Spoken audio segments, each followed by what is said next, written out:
खुद का minus point जान लेना जिंदगी का सबसे बड़ा प्लस पॉइंट है। हेलो स्टूडेंट, आज मैं आपको हिंदी साहित्य के भक्ति काल के निर्गुण धारा के सुप्रसिद्ध कवि मलिक मोहम्मद जायसी द्वारा रचित पद्मावती के मानसरोदक खंड के कुछ अंश बताऊंगी। पद्मावती जो है मलिक मोहम्मद जायसी का सर्वश्रेष्ठ काव्य है। तो आपके कोर्स में पाठ्यक्रम में मलिक मोहम्मद जायसी के जो है कि मानसरोदक खंड है। तो मानसरोदक खंड का जो पहला है और दूसरा वो मैं आज बता रही हूँ। तो पहला क्या है, एक दिवस पुण्यो तिथि आई। आपको ये भी बता दूं कि जो पद्मावती है यह महाकाव्य है और यह जायसी के काव्य प्रतिभा का सर्वोत्तम उदाहरण है, मतलब प्रतिनिधि है। इसमें क्या है, इसमें आपको पहले भी अवंती लघु में बताया है कि इसमें राजा रत्नसेन और सिंघलदीप की राजकुमारी की जो है पद्मावती, उनकी प्रेम कथा वर्णित है। थोड़ा ऐतिहासिक भी है और थोड़ा काल्पनिक भी है। भाव और कला पक्ष दोनों की दृष्टि से यह एक उत्कृष्ट रचना है। तो आपको बताना है मानसरोदक खंड। एक दिवस पुण्यो तिथि आई, मानसरोदक चली नहाई। इसमें आप प्रसंग में लिख दीजिएगा, जायसी ने पद्मावती के रूप, सौंदर्य और अन्य रूपों की शोभा का भी वर्णन किया है। कहते हैं कि एक दिन पुण्यो यानी पूर्णिमा की तिथि आती है। एक दिवस पुण्यो तिथि आई, एक दिन पूर्णिमा की तिथि आती है, मानसरोदक चली नहाई। नहाई मतलब स्नान करने। पद्मावती जो है मानसरोवर के जल में स्नान करने के लिए चली। पद्मावती सब सखी बुलाई, जनु फुलवारी सबे चली आई। पद्मावती ने अपनी सभी सखियों को भी बुलाया।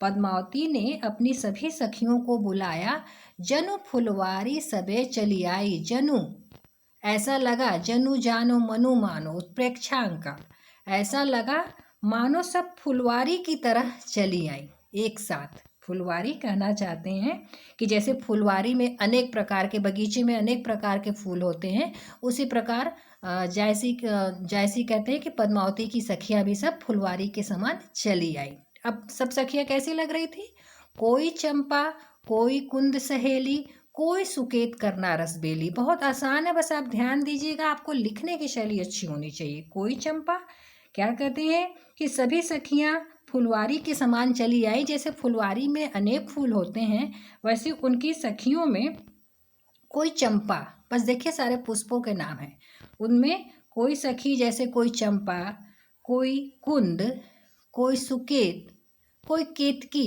करना रसबेली तथा कोई रस की बेली की भांति थी।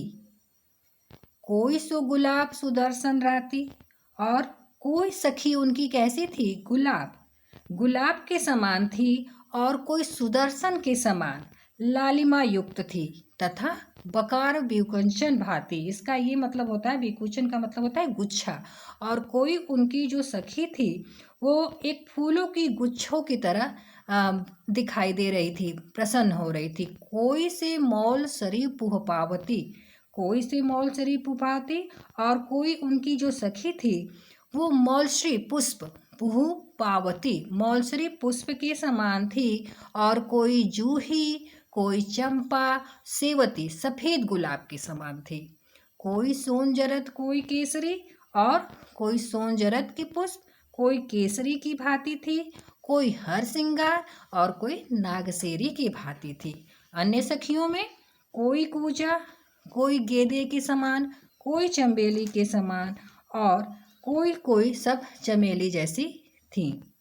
चली सबे मालती संग, उनकी सारी सखियां मालती अर्थात पद्मावती के साथ चलने लगी तो कैसी लग रही थी, मानो फूले कमल कुमोद, मानो कमल के साथ कुमुदनियां चली जा रही हैं। तो बेद ही रहे गन गंधर्व बास परम दामोद, उनके सुगंध से, कहना है जैसी का कि जो उनकी सुगंधी थी उससे क्या हो रहा था, गन गंधर्व, जो गंधर्व रूपी भौरे थे उनके शरीर से उठने वाले सुगंध से मतवाले हो रहे थे। नीचे आइए। क्रम में वही दूसरा, खेलत मान सरोवर गई, जाए पाली पर थाड़ी भई। खेलते हुए वो सारी सखियां पद्मावती के साथ, इसमें आप ये लिखिएगा कि प्रसंग में कि सभी सखियां पद्मावती से वार्तालाप करती हैं और साथ ही वो नैहर और ससुराल की क्या स्थिति है इसका भी वर्णन करती हैं।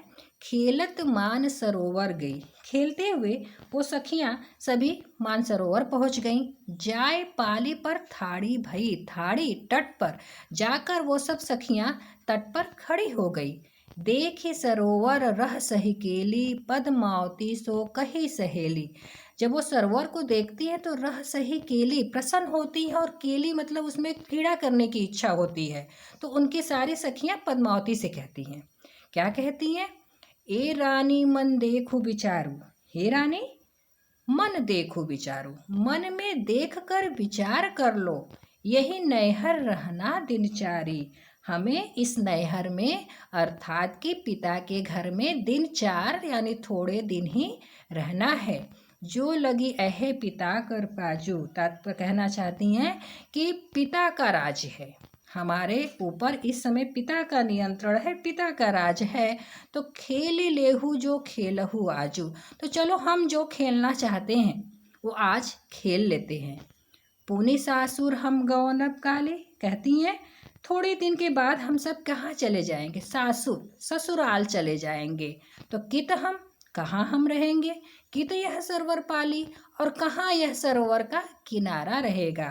कित आवन पुनि अपने हाथा, हे सखी फिर यहाँ पर आना। कित आवन मतलब हमारे समाज में है कि हम जाते हैं ससुराल तो फिर कब वहाँ से आना होगा ये हमारे हाथ में नहीं रहेगा। इसी को उनकी सखियाँ दर्शाती हैं कि कित आवन, क्या यहाँ आना हमारे हाथ में, अपने हाथ में रहेगा? कित मिली, क्या हम फिर मिल पाएंगे? खेलब एक साथ और क्या हम एक साथ मिलकर खेल पाएंगे?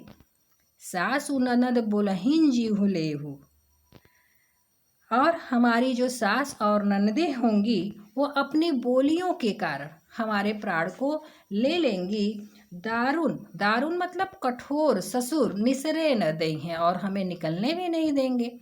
पियो प्यार सिर ऊपर, फिर भी कहती हैं कि इन सब से ऊपर हमारा क्या होगा? प्रियतम का प्यार होगा। पिए प्यार सिर ऊपर, इन सब के ऊपर जो है वो हमारे प्रियतम का प्यार होगा। पुनि सो करे दहु का, लेकिन कहती हैं कि दहु का वो हमारे साथ कैसा व्यवहार करेगा अभी हम नहीं कह सकते हैं।